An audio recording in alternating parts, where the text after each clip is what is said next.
Well, I'm not sure what was more entertaining, what all the women and Ben had to say last night at the Women Tell All episode of The Bachelor, or the facial reactions of all the audience members. So here, you decide. How tough is it to watch that roller coaster relationship you had?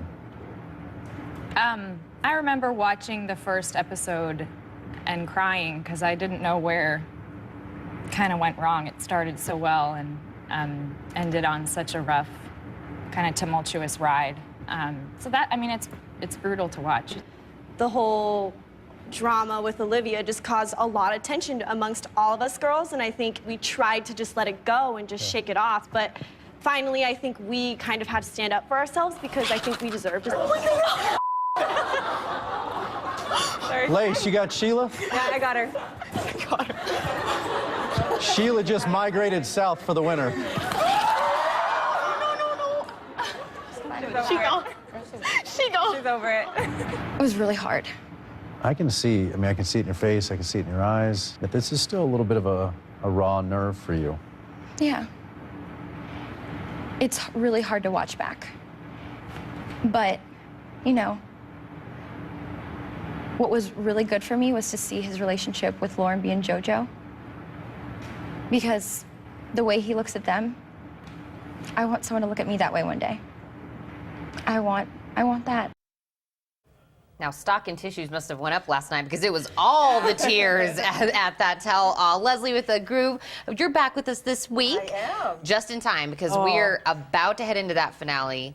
Last night, a little rough. It was. I called my blog today, Cue the Tears. See? I told you. Yes, because there were a lot of tears by the women. I loved, though, in the beginning when they went and showed Ben and Chris crashing Bachelor Nation parties around L.A. I'm like, I want you to come to our finale party, please. Right? That would be awesome. You never know. You never know. That's a tease. Yeah, right. By the way. Yes, but then Chris goes right into the drama with the women. I mean, first you see it like a lot of the season, what happened, and then he starts calling people out with the drama. Starts with Olivia a little bit. We knew there was more to that, and then he talks to Jubilee for a little bit, and Leah, who I think is hilarious, she's the one that threw Lauren under the bus. Yeah. Right. She's basically kind of justifying what she did. I mean, I was just like, what is wrong with you? She kind of tried to make it Ben's fault. Yeah. Like, Yes. you put my business out there. And I loved later on what Ben said to her to kind of shut her down. But what I like to call the hot seat is where Chris brings them up to sit down with them. And Jubilee was the first one to go up. And you could tell he was genuinely a little concerned about her, that she really doesn't have really good self-esteem, because she made the comment, I feel so unlovable right now, when she was rejected. But I'm glad to say that she said, I don't feel I'm unlovable, I feel like I'm hard to love, which I think was the problem with what happened. But it was so awkward. Every time a woman came up to the hot seat, they re-showed the journey that they had with Ben, and it always ends up like in tears and tragedy and stuff. And it's like, and then he comes back out and goes, How do you feel? How do you feel? How do you think I feel? I feel amazing. Thanks, Chris. Yes. Thanks, Chris. Well, I thought Jubilee was nice. She was. I felt like she was well-spoken, and I think she said the things she wanted to say. I think all of them their personalities, especially the crazier ones, were nice and toned down. I think after seeing themselves on TV looking completely crazy, changed a few people. Kind of like Lace. Yes, I call it Crazy Lace, but I thought it was funny that she said she's not going to use crazy anymore, and she realizes the faces. Because, of course, you look back and go, wow, I looked like that? Yeah. But I loved that a guy came out of the audience, a little crazy guy. With a tattoo. With a tattoo of lace. Yeah. Like, That was that's crazy. a little creepy. But she got a surprise. They asked her to actually join them some more. Yes, I wasn't surprised when Chris said, so you want to be on Bachelor in Paradise?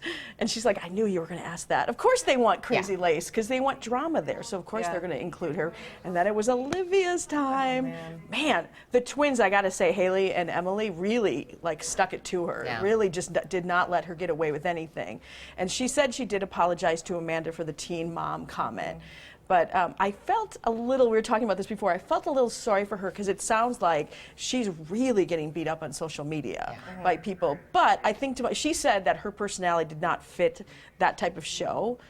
But I'm thinking to myself, you know you're on TV. Everything is being filmed. You have to be aware of that. Well, she is on television as a job. Exactly. Exactly. So she kind of knows what comes along with that. She obviously did not realize, she said it was going so well, and she does not know really what happened.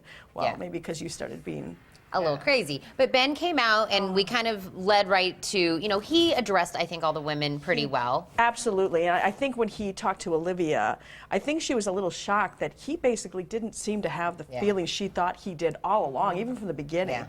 And her face was kind of shock. Yeah. I felt bad for Kayla. You can tell this is still really still close. Yeah.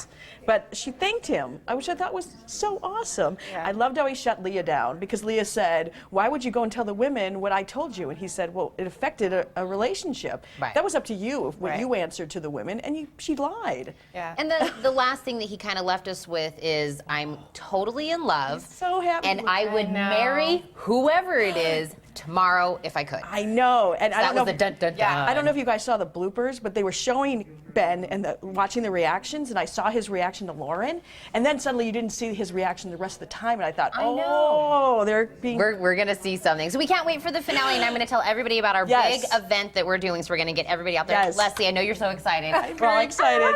Now, you guys, you can watch the finale with other Bachelor fans on March 14th at the Living Room, located at La Encantada, starting at 6 p.m. Leslie from 106.3 The Groove will be the host. For more information, log on to 1063thegroove.com.